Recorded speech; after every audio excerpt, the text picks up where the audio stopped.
Magandang araw mga kaibigan. Bigyan natin ng opinion reaction itong post ng PTV4. Bago lang, 1 hour ago. Kapapasok na balita. Sinampahan ng kasong cyber libel ni Philippine Coast Guard spokesperson for the West Philippine Sea, Commodore J. Tariela, ang vlogger na si Sas Rogando Sasut sa Manila Prosecutor's Office ngayong Biyernes, July 4. So wala namang ibang detalye dito.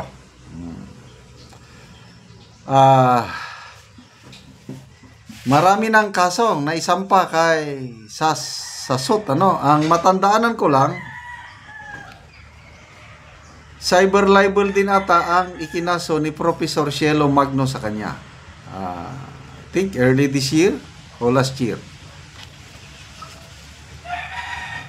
Tapos, pangalawa, itong reklamo ni Senator Risa Hontiveros. Cyber libel din ang babagsakan nun. So, pangatlo na ito, mayroon pa ba? Paki-comment ko, no? Kasi, ang daming galit, ang daming gusto. Ano na nga namatay na nga si Sas Sasut sa Facebook. Yung mga inis na inis sa kanya, na gusto siyang mawala sa social media, nag-submit ng proof of death sa Facebook kay Meta. Naniwala naman si Meta, kaya minimorialize ang kanyang account. Tinanggal. But after one day ata, 2 days, nabuhay muli si Sas Sasut. Ngayong nabuhay na siya, ayun.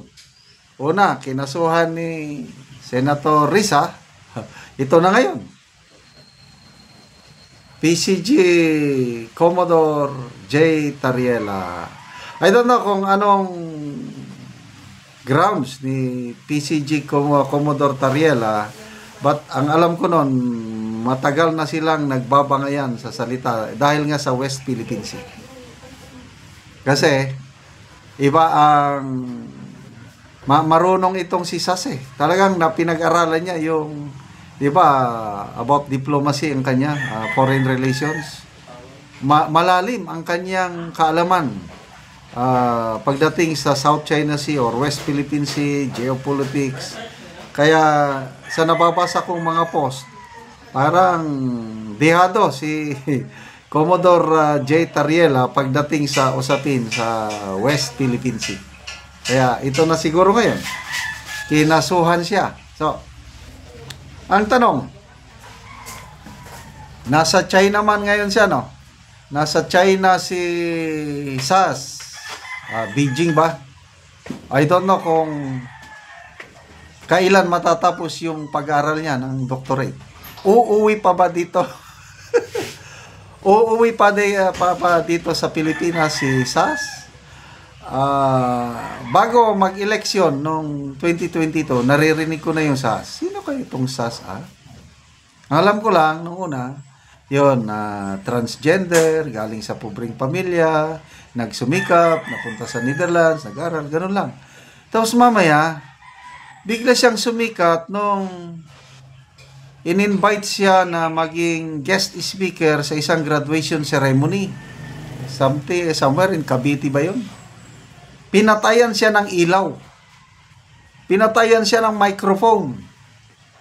Kasi yung mga parents, students, gusto siya ang speaker. Kailang ang eskwelahan, Dilawan, Makaleni.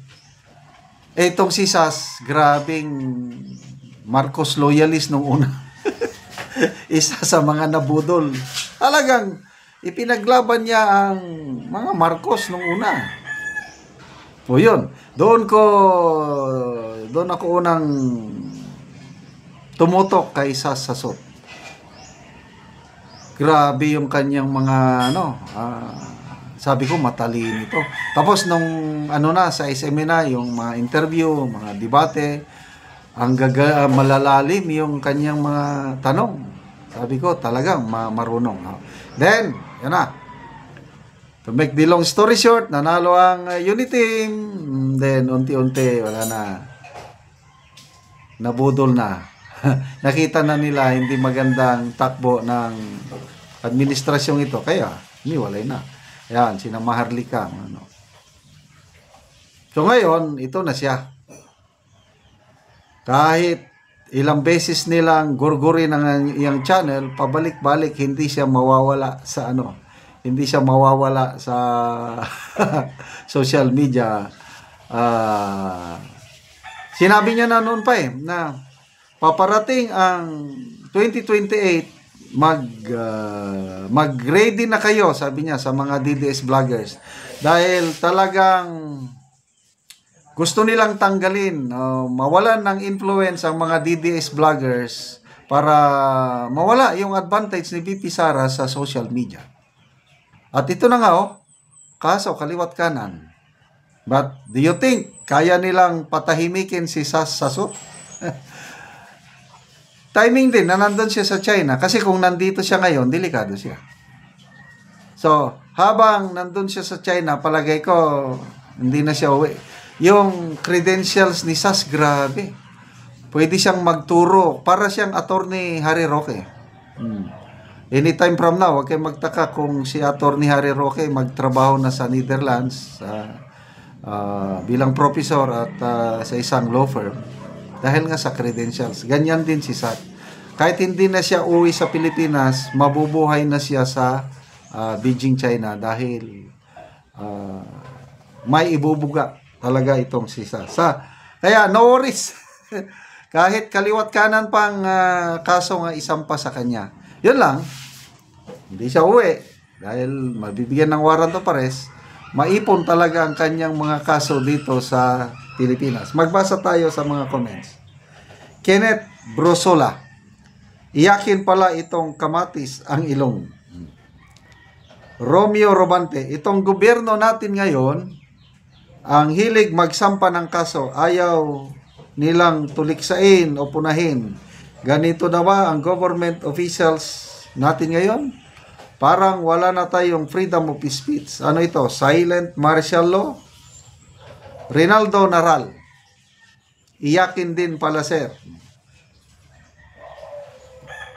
Francisco Obed. Sinampahan mo ng kasong cyber level si Sas. Di nyo naman mapauwi dito sa Pinas. Iyakin ka pala. Tapos gusto ng amo mong president girahin ang China, kulang pa sundalo at polis. Anyway, karapatan naman ni Commodore Tariela na magsampa ng kaso. So, bahala na ang prosecutor dyan at ang korte.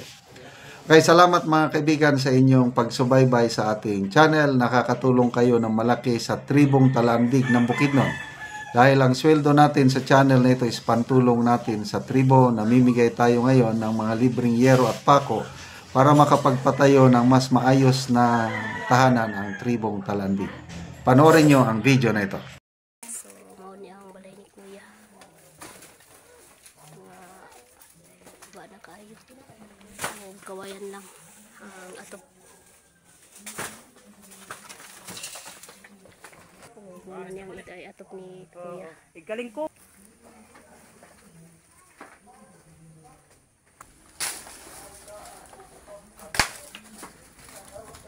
Sugabok na gid kaayo.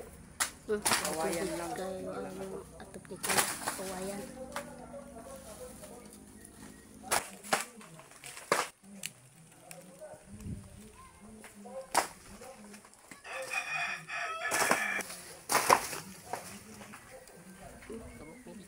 Ng atop nila ang Kuya nga kawayan lang.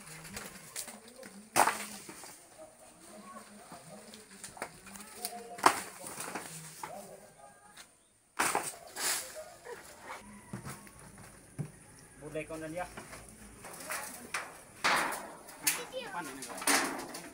Yan pa! Yan nanay.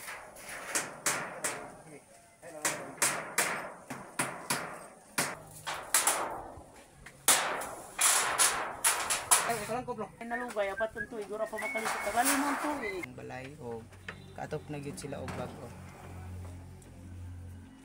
Di kagit Sa Ginoo. Nag-video. Sa nagtanaw sa video o sa naghatag sa mga naghatag sa sin. sin. Salamat sa tanan. Salamat. Salamat yun. Salamat. Ito among balay nga Ato pa na gyud ang among ato parang kawayan. kawayan nga. Nakuha na gyud ang kawayan nga nagagapok na. Salamat kayo. Oo, sige, salamat po.